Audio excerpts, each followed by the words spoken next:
Daniel didn't raise his voice. He spoke calmly, and that made it colder.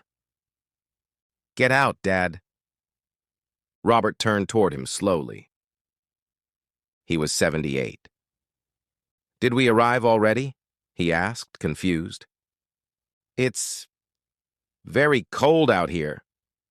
Daniel tightened his grip on the steering wheel, the way people do when they no longer want to feel anything. "You're not coming any further. We have important guests tonight. You don't belong there." He opened the door. Cold air rushed into the car. "You smell like medicine and old age," Daniel said flatly. "I'm not letting you ruin the evening." The push was quick, not violent, just careless. Robert lost his balance and fell into the snow. The old leather suitcase landed beside him. The door slammed shut.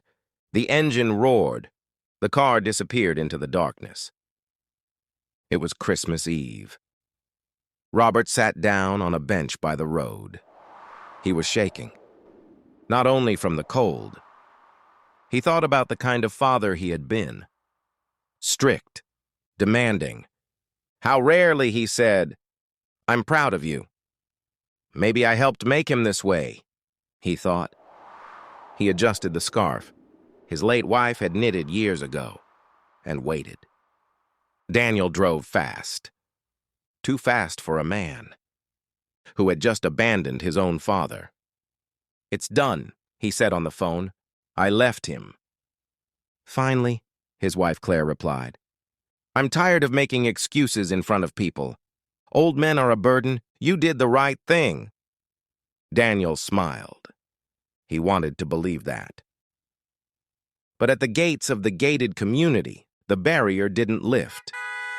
"Your access has been revoked," the guard said. "And Mrs. Carter left earlier, with her bags."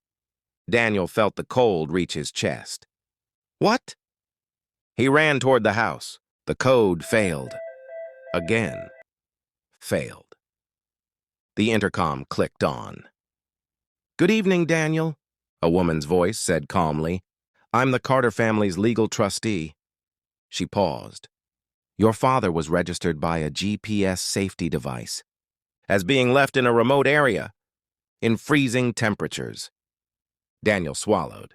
"He had a tracker?" "He was old," she replied. "Not naive." Another pause. "Where is the suitcase?" "I left it with him." "Why does that matter?" Silence. "Because that suitcase contained the documents," she said. "He planned to transfer everything to you tonight. The house, the businesses, the accounts." Daniel felt the ground disappear beneath him. It was his last chance to believe. You were still a son. A breath. "You are no longer the heir." The line went dead. Daniel drove back. Not to his father. To the suitcase. The bench was empty. Footprints led into the woods.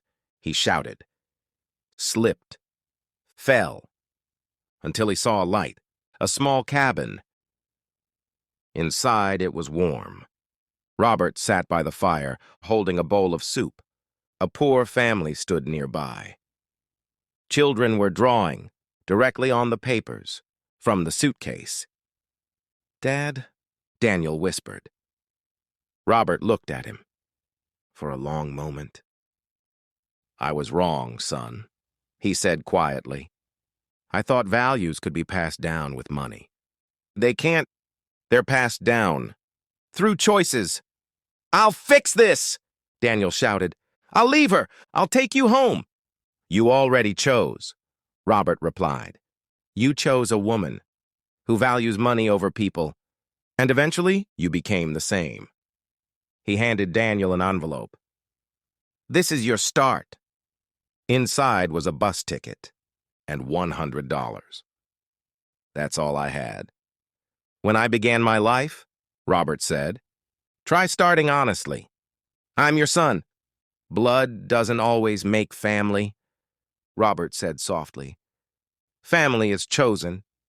He nodded toward the cabin owner. Please, open the door. Cold air rushed in. Go, Daniel, Robert said. This home is built on respect. The door closed. The bolt slid into place.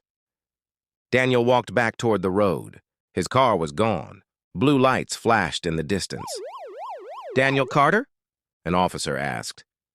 Your vehicle has been repossessed, and we need you to come with us to answer questions about abandoning a vulnerable adult. Daniel got into the patrol car. Without a word, through the window, he saw the cabin. Warm light, laughter.